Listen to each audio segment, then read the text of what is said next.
Throughout time, many writers have seemingly predicted the way our society would evolve.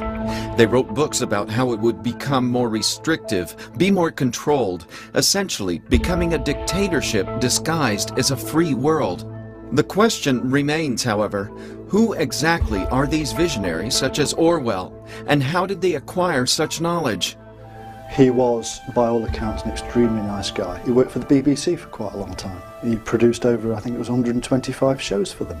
Interviewed some real top people, some really interesting people for that show, for his shows.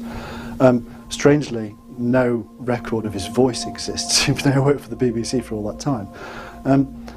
One of the reasons for that is because his throat was damaged in the Spanish Civil War. So his voice was slightly strange. What was he doing in the Spanish Civil War? A lot of very clever people got involved in the Spanish Civil War, which was, and can be proven to be, led by Freemasons. They were very proud of the fact that they were involved in that uprising.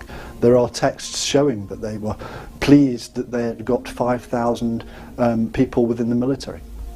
They actually stood there and said it and transcribed those details down. So we know that there is a secret society that was involved in revolutionary factions in Spain. George Orwell was one of the guys involved there.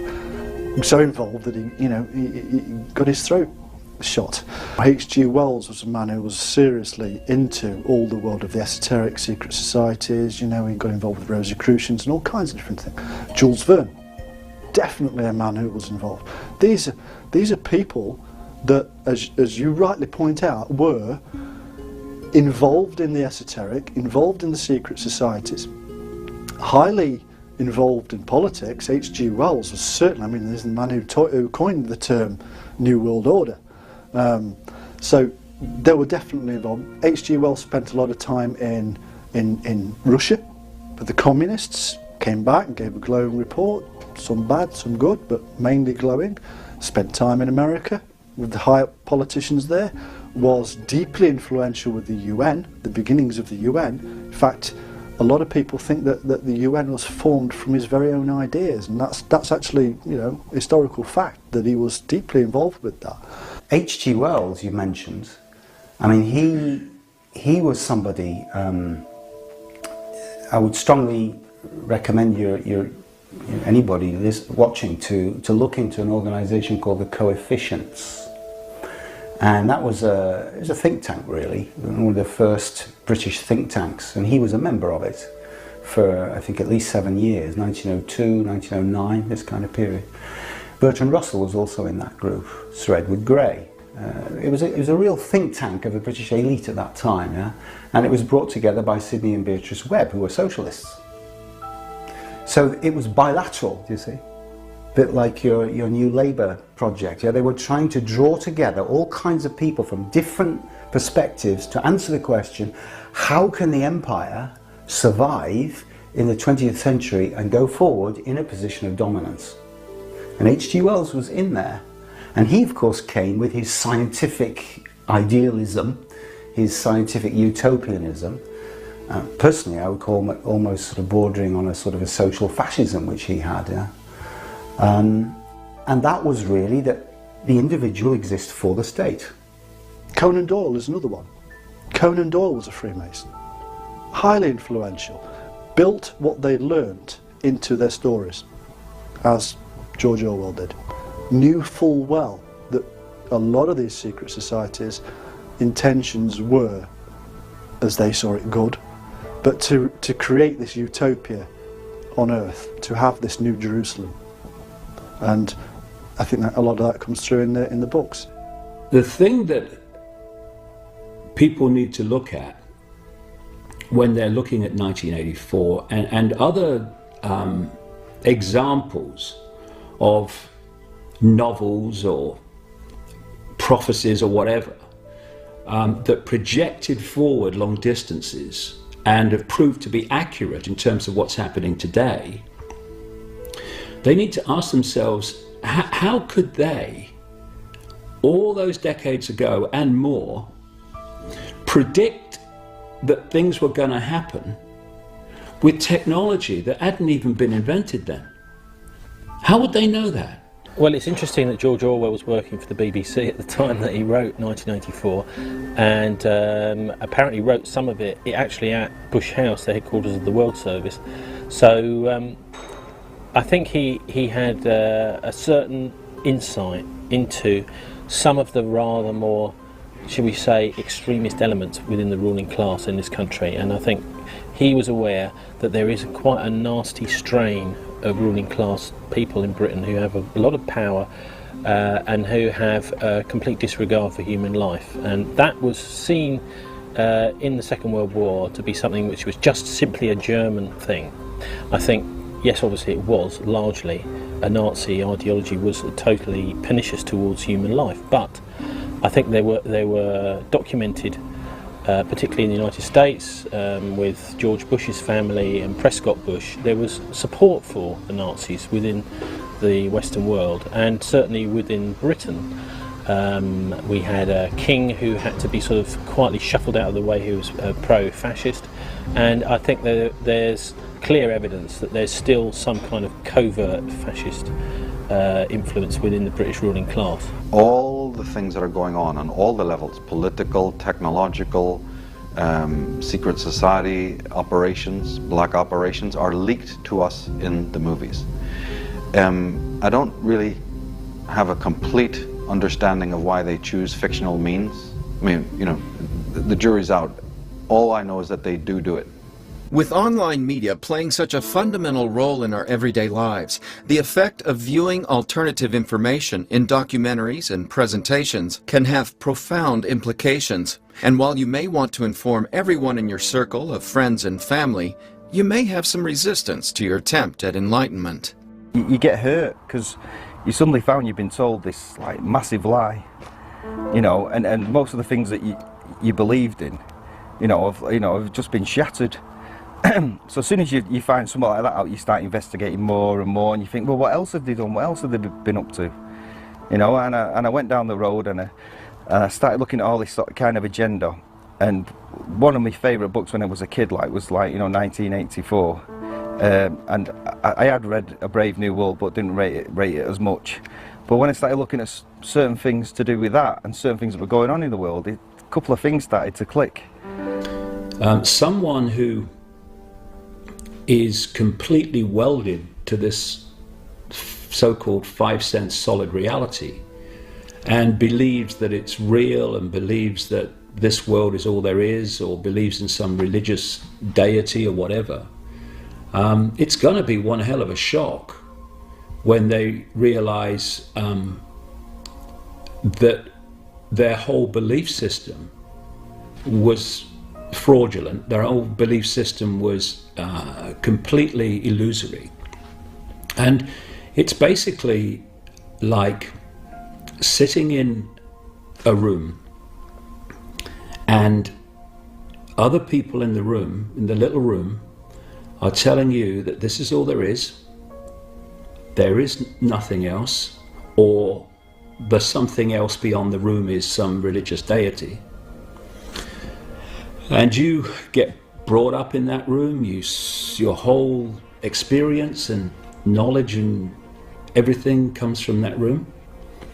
And then someone comes along and takes the lid off. Have a look at that, darling.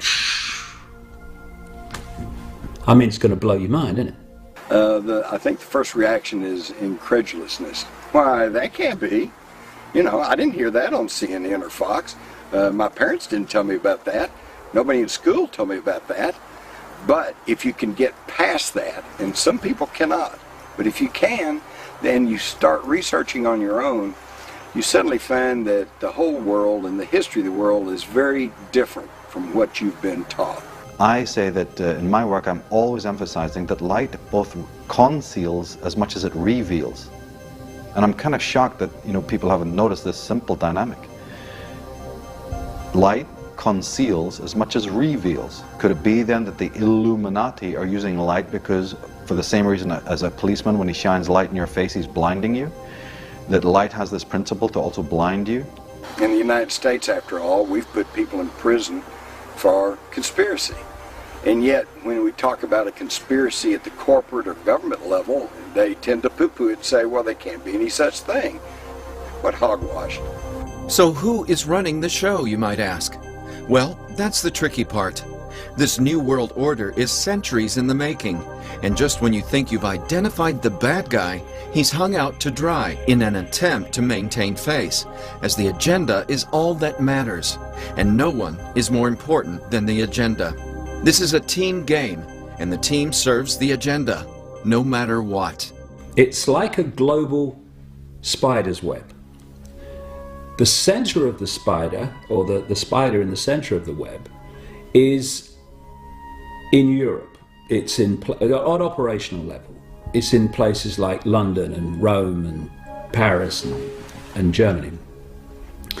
This web goes out across the world, and each strand in the web is an organization or a secret society that answers to the spider.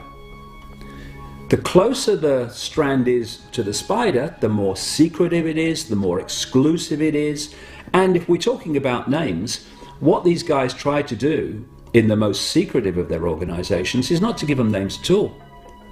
Because it's much more difficult to research something and uncover something that doesn't have a name. You want to try it. So you have to give it a name. You have to take that power away from this technique of no naming and give it a name. It doesn't matter if that's what they call it or not. You've given it a name, and therefore you've given it an existence which you can then start to uncover it. So I call it the Illuminati, and that's a name that's often been used. It's been used officially by an organization called the Bavarian Illuminati, which came obviously out of Germany through the Rothschilds and a guy called Adam Weishaupt. But that's not the Illuminati I'm talking about. That's a strand in the web. The web I call the Illuminati goes back thousands of years and beyond. So Illuminati as a modern term, that's what we're discussing, is a term for this idea that all the secret societies of the world are all joined up at the hip and controlled from the top. In all the years of researching that I've done, I haven't yet found that man with the white cat, and I don't personally believe that there is a man there with a white cat stroking it, telling Mr. Bond that he's going to die. I really don't see that personally. What I do see men conspiring at every level, whether it's in the schoolyard or whether it's down at the Freemasonic Club or whether it's at Parliament or Congress. Wherever it is, men conspire. There isn't just one psychopathic super criminal at the top, which is about as ludicrous as saying that there's a lone assassin was involved in the JFK murder. No. There's a bloodline. There's a generational thing going on here. There's a dragon court in operation, and they use the dragon symbol and they use the serpent symbol. It's right there in your face because that's their logo. Why should they not use it? A football team uses their logo, the police use their logo, the religions use their logo. The medical profession uses their logo, so does the Dragon Court. The Council on Foreign Relations and the Trilateral Commission in America. They are not known by most people in the public, but they're knowable. They operate in public because that's the spider's web starting to interact with mainstream society. Just a little bit back from that is the Bilderberg Group. And when you think that the real action is played out through these really exclusive secret societies close to the spider that dictate to the entire web, the Bilderberg Group is a strand in the web. And they have what I call defend the first domino. They know, for instance, that if the first domino goes down, it hits another domino, and suddenly you're starting to move. For instance, if you allow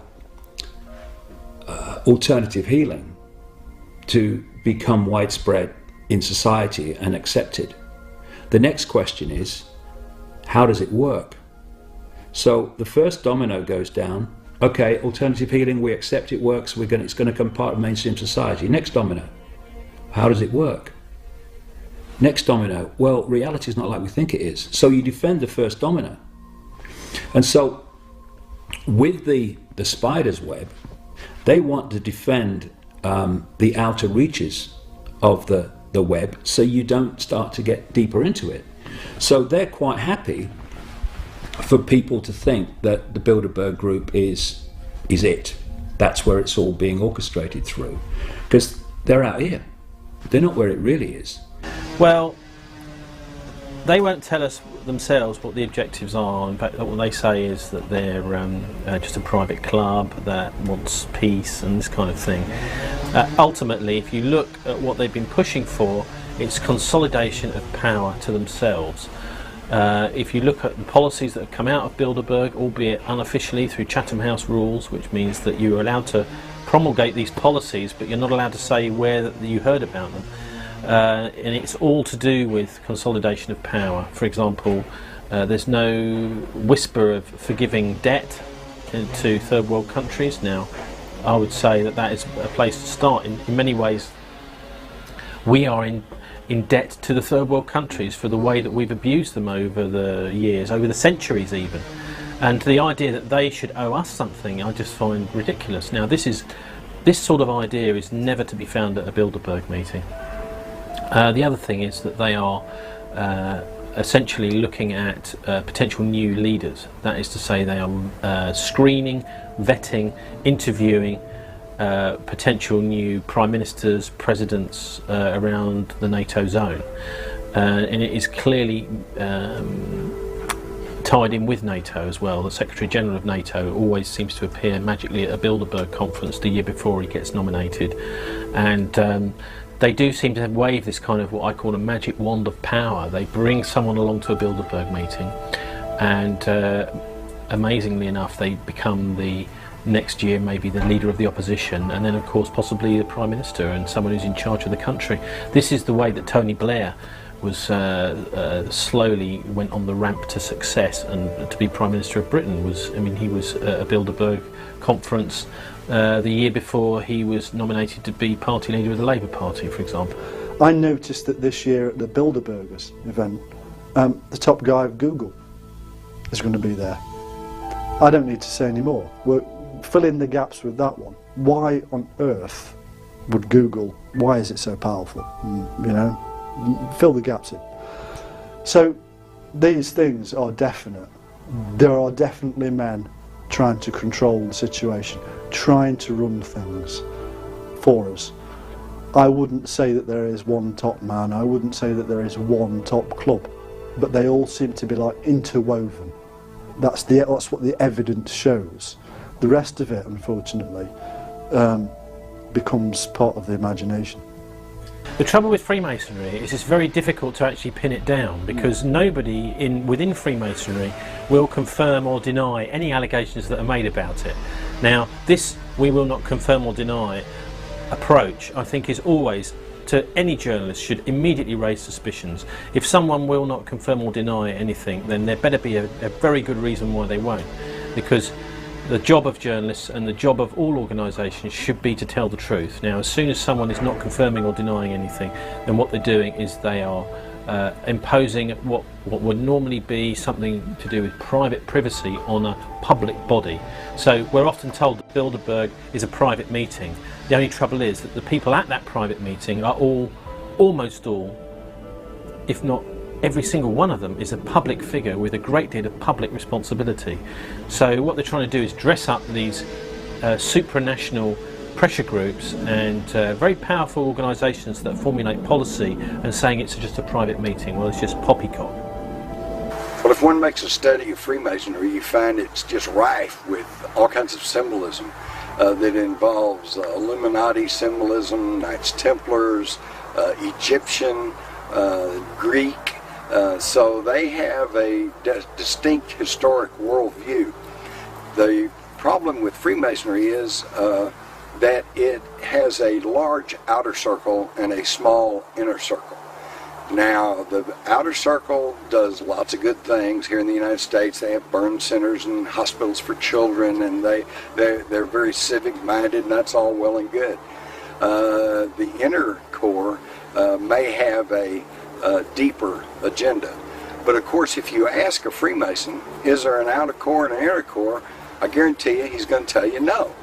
Because he's either a member of the outer core, in which case he truly does not know there is this inner core elite, or he's a member of the inner core elite and has taken a blood oath not to reveal that. So it's the secrecy of this that causes a lot of people a problem. You know, ever since the days of John Dee, Queen Elizabeth's, you've probably heard of him, right? Queen Elizabeth's astrologer.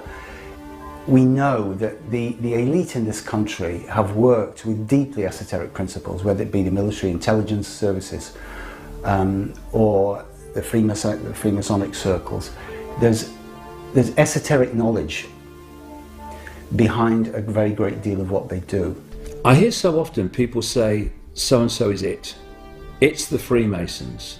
It's the this, it's the that. It's not any of them exclusively. This analogy of the spider's web is crucial to understanding it. The spider at the center of the web, all the strands going out from the spider that are different organizations and secret societies. But the key is the web that holds it all together. So if you go high enough, or using the same analogy, deep enough into the web, then the Knights of Malta are the Freemasons. The Freemasons are the Jesuits, because they're one unit working together under different names. Freemasonry is very, very important because it's so vast around the world, and it's a coordinating organization that gets the same things happening in different parts of the world, because it itself is a web. These are webs within webs. Well, the bloodline question is fundamental again, and the symbols of the bloodline, one of the most important symbols of the bloodline, can be seen and is seen by thousands of tourists in the front of Buckingham Palace. It's the red lion and the white unicorn. The reason for bloodline is simply this: the Atnists were always few, and you can't run the world with just a few people, no matter how evil you are. So you have to have a administrative body. You must have lackeys, you must have minions, you must have lieutenants. I think that you would have to look to business these days, and I think that you will find that battles still ensue, that religions still want to fight politicians and politicians want to fight religions, and that businessmen are on both sides. I think that you will find that the best places to look are not necessarily the elected politicians, but those unelected ones that we call civil servants.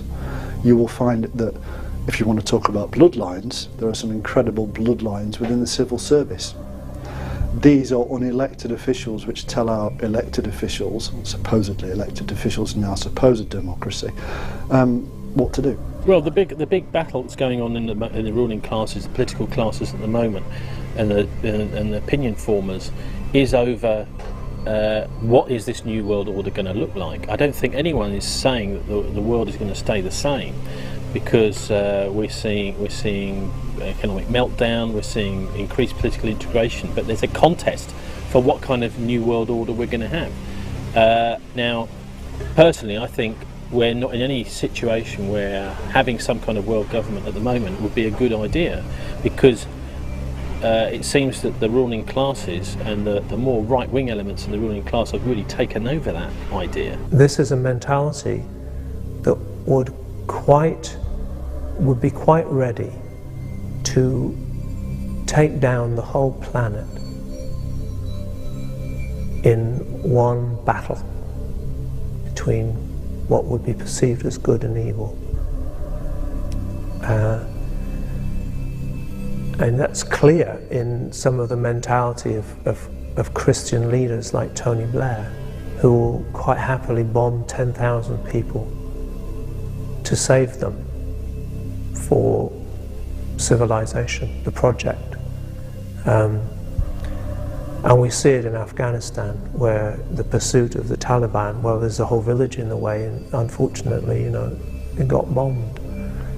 But it's that kind of mentality on a larger scale. It's the same. It doesn't matter when you're playing the top game, whether it's 100 people in a wedding party in a village, whether it's a convoy of refugees in Bosnia, whether it's 100,000, whether it's 3,000 people in a skyscraper, even if they're your own people,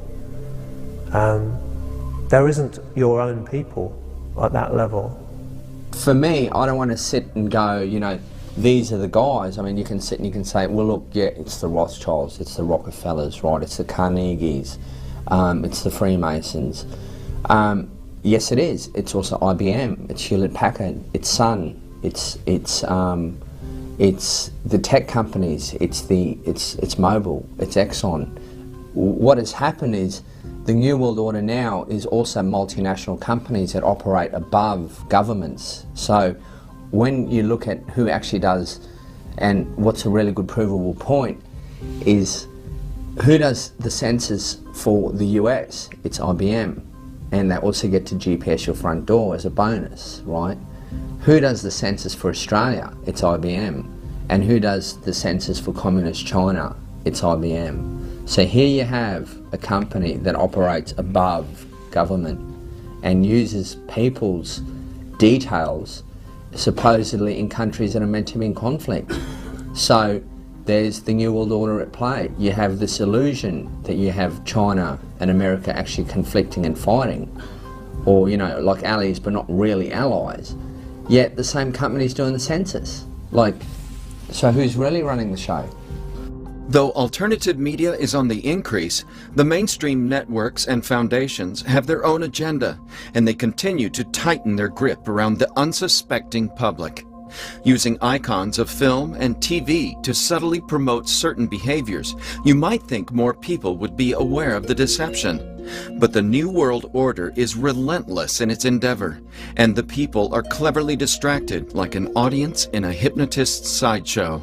Often journalists are blamed for the content in the newspapers and on broadcast and stuff which is broadcast too, and actually they are just pawns in some ways in this game, which increasingly is happening in the mainstream media, where big corporations are simply bought and sold on the open market for their political influence, and that's happening increasingly. I think there's a less and less trust from the British public in the press, and really that decay in the accountability of our media began probably in the early 1980s under Thatcher.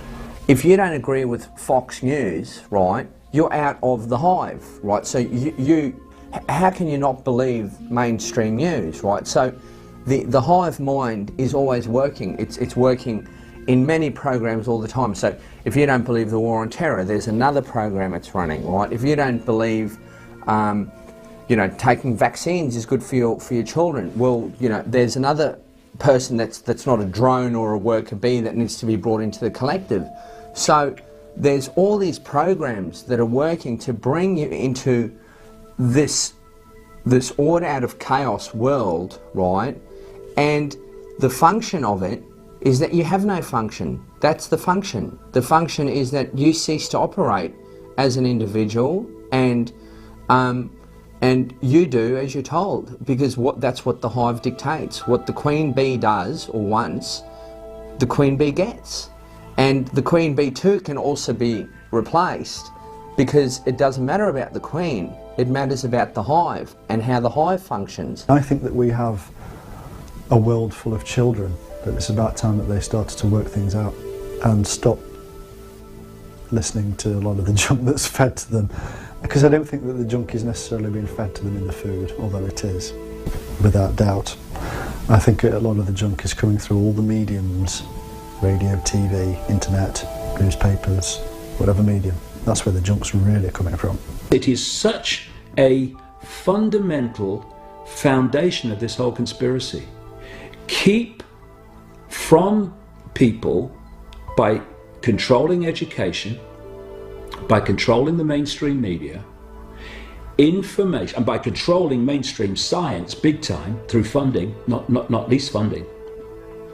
You keep from the people the true, vast, infinite, all possibility nature of reality, and you tell them this is what it is, and they live their lives thinking constantly, can't be done, I can't do this, that's impossible. And it just keeps them in the pen. When it comes to the theme of mind control or even mass control, and it's mechanics, it's almost hard to find examples because it's all that. It's ubiquitous. Almost every word that's used, not only the portrayal of certain archetypes, animals, women, men, races, but even the use of certain talismanic words, and I'm including faster, bigger, better, greater, younger, healthier, all sorts of talismanic words, and I used to teach children this, to observe this, waking them up to the fact that these terms are being used a lot in the media. But again, seeking for examples, it's every second. It's not one example, it's multiple. There's a whole barrage of this, coming out of Hollywood, coming out of Madison Avenue. What's happening in the mainstream is that idea that I represent you, Jon Stewart represents you, X represents you, is a Pied Piper concept. Does he really represent you? Do you want such a person to represent you? And if you do, then is he not completely now in control of your allegiances and your affiliations, you see? And they can steer them in a very much Pied Piper way, wherever they want to go, sometimes this way, sometimes that way, like those cops used to see at the corner or in the center of streets with the white armbands. This is the road they don't want you to go down, but this is the route they do want you to take. And so through this particular mechanism, and I do see it in shows very much like The Daily Show, and also in the more pernicious types like the Bill O'Reilly syndrome. But people need to become very observant of this. Glenn Beck, not that these people don't have important and brilliant things to say, and after all, they're journalists, they collate and summate, and it's good to poke fun, and be the court jester, but you're still in the court. You're still serving the boss. War on terror. Fear of, is he a terrorist? Is he a terrorist? Am I going to get blown up on the underground? You got fear of your fellow human beings. This is a fear in the feeling realm. And then we've had imposed upon us a fear of our life system, support systems, fear of the environment. Can I trust this water? Is it fluoridated? Can I trust this food? Is it irradiated? That's a fear of life, the life systems, yeah?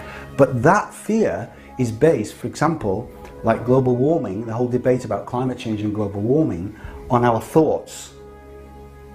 What do we understand the truth to be? Well, the question of fear is very important. In fact, it might even be fundamental, because as Frank Herbert, the author, said, fear is the mind killer. And so the constant rug pulling, economically, socially, military, is a key part of all of this. Coming from a psychological background, I always distinguish fear from anxiety. I think it's important because fear ultimately is something external. You're afraid of things that are external.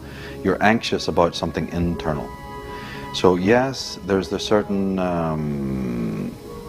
architecture of fear and the installation and influx of fear on the external level. Oh my goodness, the economy. Oh my goodness, strange enemies at the gates.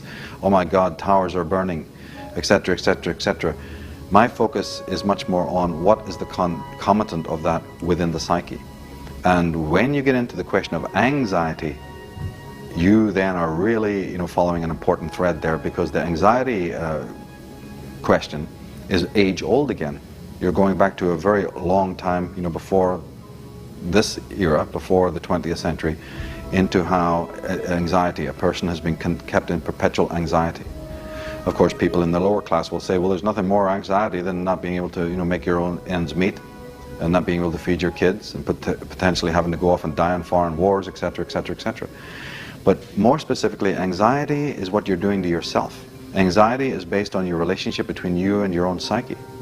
They take an already fragmented, already traumatized, already insecure person and barrage him again and again and again until his entire thinking is shut down. What happens is that his concept of time becomes traumatized, fragmented, disabled. He's anxious about the future, he's forgetful about the past. What also happens is that his brain is overstimulated now. What happens now, he's overstressed physically, his body breaks down. In other words, his immunity on a total, again, we've talked about the war of consciousness, or I've talked about the war of consciousness in my work. This is what it's all about. We're getting to the heart of the matter here. Once this immunity wholesale is lower then you have the perfect slave, and he can be led towards a global village, or he can be led into complete servitude. In fact, he can even be led to die, you know, in a completely willful state. He can willfully go to die for your causes. What the conspiracy, because the people behind the conspiracy understand how all this works. Their bottom line, their foundation of this entire conspiracy is to disconnect mind from consciousness, which is like going on the internet and instead of the guy at the keyboard deciding where he goes, the computer's now deciding. Even more than that, the computer's now deciding what you think of the websites when you get there. In other words, the computer has taken over. The machine, if you want to call it that, it's far more than that, but the machine has taken over. The techniques of control used by the New World Order are becoming more advanced. With huge technological advances in medicine and computers, these two areas are key in the manipulation of the human consciousness. While human beings have the ability to use such technology to better our existence, there will be, and always have been, those individuals and corporations who wish to use it as a tool of control and discipline. You basically have got, IBM actually started as a census company in 1896 by a gentleman called Herman Hollerith. It started basically as a census company. So what they did is they got a contract with the US Census Bureau. They then evolved that into an actual tabulating machine. And what a tabulating machine is really a computer in its earliest form. So the punch card system was basically a software engineered program, in a sense, where the Nazi regime would come to Thomas Watson from IBM and say, look, what we want is a punch card system that can document race, lineage, occupation, location, you know, inventory, create the punch card systems for us. So kind of like in software engineering, you go to your program and you say, look, this is what we want, right? And the end result is, you know, verification, validation, and the software program is produced. So what would happen is you'd have different punch cards depending on what the Nazi regime actually wanted. Now, what makes IBM totally guilty in this basic transaction is IBM didn't actually sell the Hollerith machines to Nazi Germany. They leased them. So you had over 2,000, you know, Hollerith machines on basically all, you know, from Auschwitz to all the camps. And being able to actually process 64,000 cards per hour, right, you could basically, within 1 hour, find all the Polish people who were, you know, let's say of one particular occupation that were Jewish or were Gypsy or African Negro. So what you could then do is, utilising that data, you could then basically start metering out the people and utilising the information as power. So the census itself wasn't only limited to, you know, horse, livestock, cow. You actually had the Germans who were out to find out the commodity for butter, like where was the butter stored, and the Danes were the actual guys that were hoarding all the butter. So what people need to do is look at IBM of what they accomplished with processing power of 64,000 cards per hour, and now we have the Blue Gene processors that can process 22.8 trillion computations a second, right? So just have a think about that. People who've accepted this conspiracy talk about the microchip being a device to track people. I keep saying all the time, there's never one reason for anything that these people do. Yes, on one level it's about tracking people, absolutely, but it's not only about that. It's about getting access to the body computer system, which is a electrochemical organism, and manipulating it mentally, emotionally and physically through the chip. When you look at the eugenics program in the 40s, it was a case of let's get as much information of you as possible.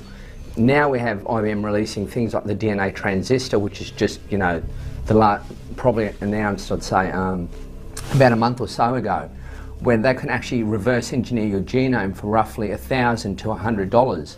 So once you biometrically harvest everyone, you're right, and you've got your iris scan, your retina scan, your gait, your odor scan, your odor biometrics, sorry, etc. Right, from there on, what do they want? They want more. So they want your heart rhythm scan, they want your brain scan, they want you. So it goes from external biometrics to internal biometrics, and then eventually the holy grail is your genome, right? So once they've got the genome, IBM has then gone on record that we can actually now tailor vaccines to your genome. When you start going down that way of thinking, you know, that is going down an Orwellian nightmare. That is going down to become Hitler's wet dream. You know, Hitler, armed with this technology, you know, he started to put in, how can we track individuals? How can we track things? He wanted to have systems to put barcodes, if you like, or numbers on each individual item. Why? Well, there's a lot of spectacles, a lot of objects that were discovered and found when they started eradicating people. Started off by identifying them. Once you've identified them, you can segregate them. Once you segregate them, they can only go into shops at certain times of day. You can only buy certain products. You can only smoke in certain areas.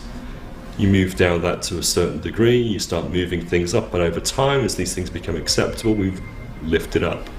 Eventually to the fact of, would you mind just leaving your, we know you've had a long journey, would you just mind leaving your clothes on the peg, and remember the number on your peg later on, and go and have a nice shower. Nobody would have thought anything different. And anybody who did expose that was seen to be some kind of conspiracy theorist or freak.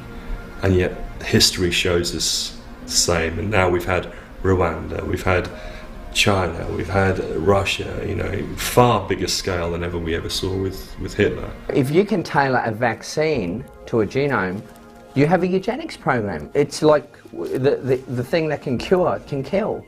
So the question is, why is IBM doing this? And history has played itself out, and it's playing itself out again, and the motives have not changed. It is exactly the same motives, and I guess the purpose of the research is to showcase when IBM actually went to market to get the DNA, you know, from people, they hid behind National Geographic. So it wasn't IBM that went into market. They went, let's find out where your lineage comes from. Let's find out where the African tribes are. Are you African? Are you South American? And what it was a cloak and dagger military operation to get people to hand over your DNA. Like, I mean, this is your DNA we're talking about. And you're going to trust it with documented Nazi war criminals? Like, just, I'm speechless sometimes.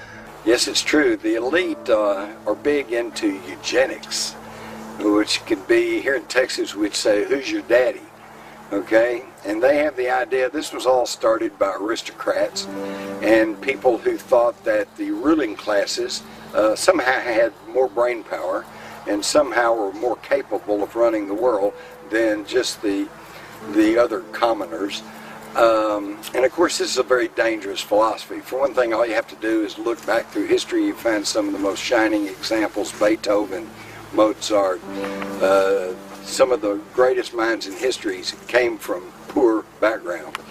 And when you do press this agenda of trying to establish a ruling aristocracy that can run the planet, then all you have to do is look at the Hitler's Nazi regime to see the end result. Because then it started slowly. Well, we need to get the mental defectives and the people who are too ill out of circulation, which they did. And then they began to say, well, we don't want a breeding, so they began their sterilization program. And finally they said, well, we just got to get rid of the real riffraff, so they started their euthanasia program, and pretty soon they were marching people into the ovens at the concentration camps. This is what comes of that type of thinking. People like George Orwell were talking basically about barcoded people. Other people who've talked about this in novels or said, you know, in statements to various people that this is what's coming, because they know. They have, over the decades, predicted technology or predicted changes in society that required technology, like the microchip, that no one even thought of in the mainstream then. For me, when I actually saw VeriChip going into market and testing the waters in regards to, you know, the human microchip,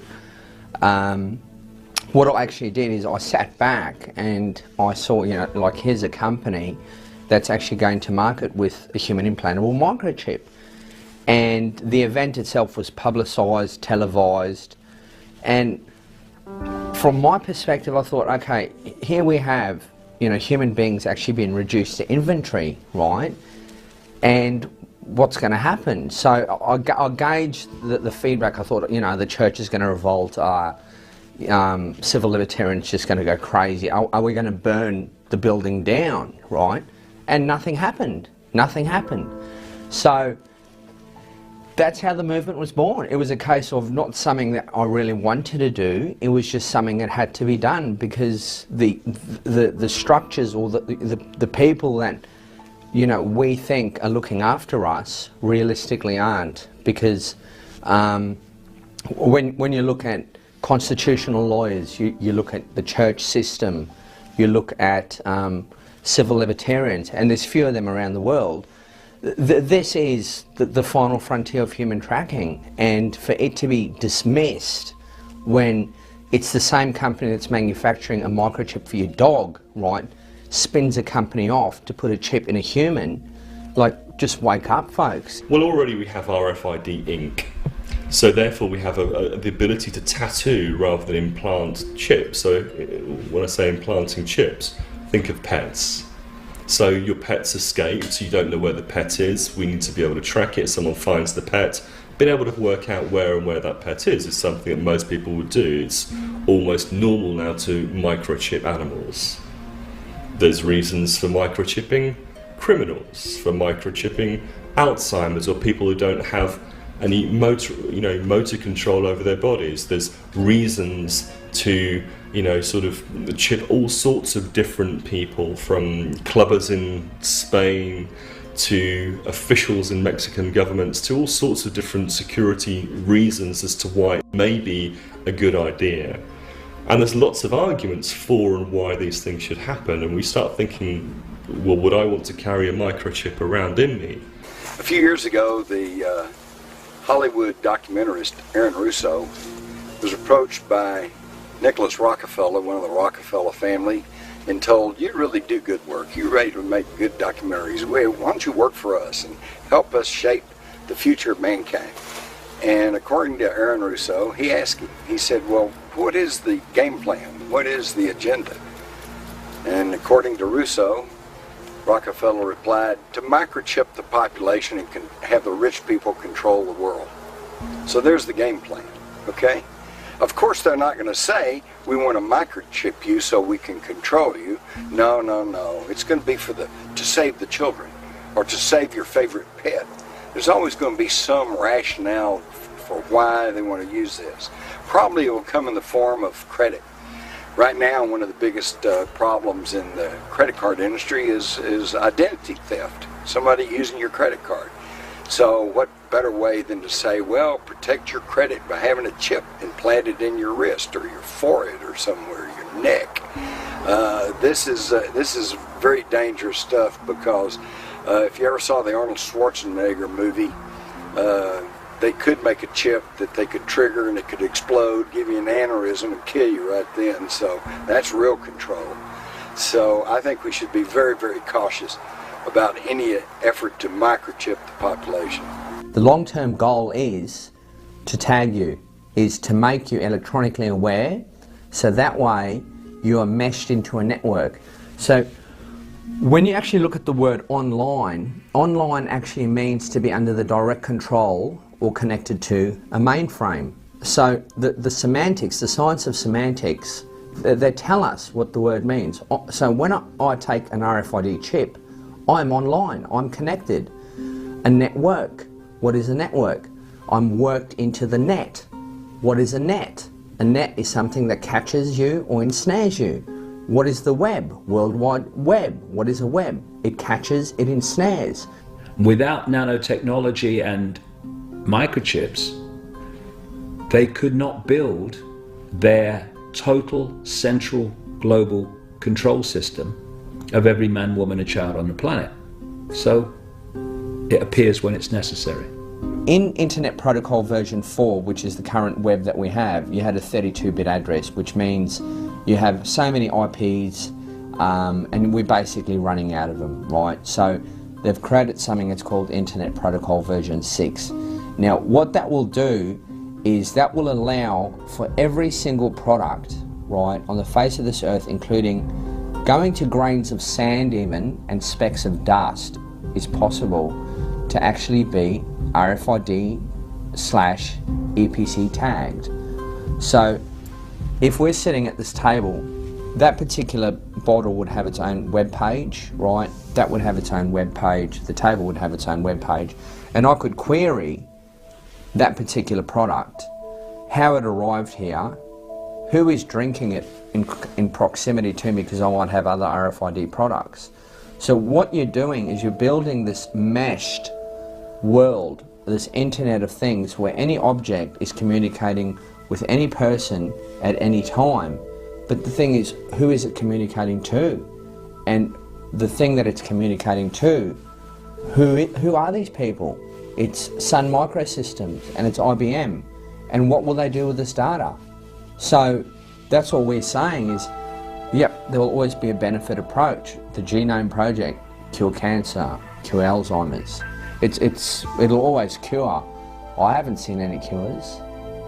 You never will see any cures, because that's the lie. It's the benefit approach. The question now is, what are we going to do about it? What can we do about it? There have always been those who wish to control mankind, and they see themselves as illuminated to some degree.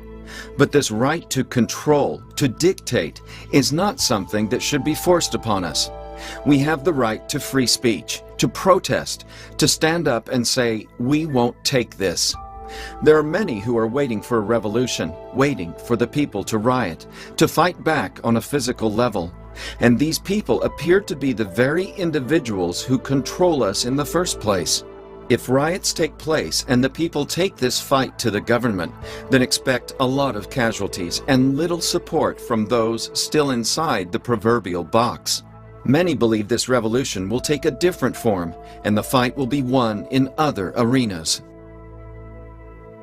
We all know this. We all know what's happening. The trick is to get that awareness from deeper levels of self into the conscious mind. Because of course, the human consciousness, it's like an iceberg.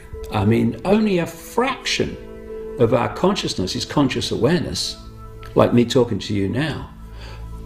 We carry fantastic amounts of information, understandings, awareness at deeper levels of self. And it's bringing it to the conscious mind that is the key, because this conspiracy overwhelmingly is subliminal manipulation. I believe, you see, that the so-called Dark Brotherhood, the Illuminati and so forth and so on are not as much a problem as the members of our own community, so-called, who can't get into focus, who continually are fighting, who continually trying to separate and fragment and accuse and debunk and all of these kinds of things. I think we have to clean up our own house first, before we can even take on the common enemy. The common enemy knows this, so they continually perpetuate the agent provocateur, fifth columnist agenda to make sure that we can't get our bows and arrows together, and we can't even find, it's like the Three Stooges running around here. One of the cul-de-sacs of conspiracy research is you get so focused on the twigs, you can't see the forest. It doesn't matter if they're called the Illuminati or Aunt Ethel's teapot. It doesn't matter. What matters is that they exist, and what they're trying to do, and how they are manipulating us to make it happen. So we can talk about names of organizations, and I do, but whether they're called the Illuminati or whether they're called something else really doesn't matter. I mean, we've got to get out of that and into this and see how the things fit together, instead of getting so focused, train spotter style, on fine bloody detail. Because I see, conspiracy researchers arguing over fine detail. The house is on bloody fire, and they're arguing about, what the name is of the door they want to go through to try to call the fire brigade. I mean, excuse me, what are we having this conversation for? The house is on fire. What are we going to do about it? Kingship is the coming together of all the knights, coming together of all the voices. It's a symposium, because no one person is ever going to have the right idea. Remember, one single leader can either be corrupted or threatened or compromised as well. So it's actually a vulnerable thing to have a single leader, because that's no threat whatsoever to the members of the Black Lodge at all. Well, there's two ways of facing a problem. There's finding a solution, and we're bloody drowning in them. And there's removing the cause of the problem. There are many levels to the cause of the problem, but the fundamental one is most people are not conscious. They're in mind. They're in body-computer reality. So becoming conscious is vital, because everything comes from that. People say, what do I do? What do I do? Well, become conscious and you'll know what to do. Firstly, you have to recognise that it's happening. Secondly, you have to then protect the innocents from it. And by that I mean your children around you and those people around you that you love and care for. That's the first place to start, with your children. We have to start with our children. And so I teach my children, when I see something afoot, I will point it out. But I will also teach them a lot of good things too. Balance is all important. Can we overcome the mass manipulation that's ongoing? We can if we all do that. Because our children will grow up and will say, I'm not having that, I'm not watching that. And the viewing figures will go down and the products won't be bought, etc., etc. As it is today, it's obvious that we haven't been teaching our children. It's obvious that we're allowing the stupidity that's within us to overcome the wisdom that's within us. In a way, the idea of inevitability I find particularly difficult, because it disempowers people. If something's inevitable, then there's nothing you can do about it. I actually think it's beholden on every single person to do something about this, to do something about the future for their children, to fight for the hard-won civilization that we've got here in Britain, which is still a reasonably good civilization, a standard of living compared to other parts of the world. The solution for our movement is you need to have preventative legislation put into place for microchipping, right? It is a lot harder to overturn legislation than it is if it's not there. So that is the first goal, because once one is microchipped, it's the end. It's like that is just the final frontier. I mean, once the human populace is microchipped, it's over. It's as simple as that.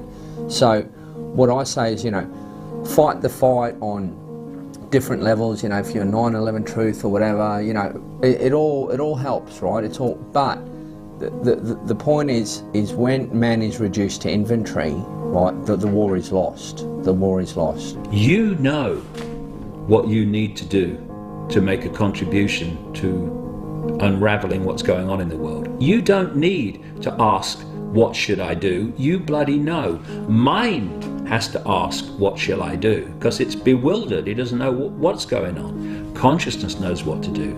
So becoming conscious is absolutely vital to everything that follows from it, and therefore everything that is necessary to bring down this house of cards which we are currently holding up.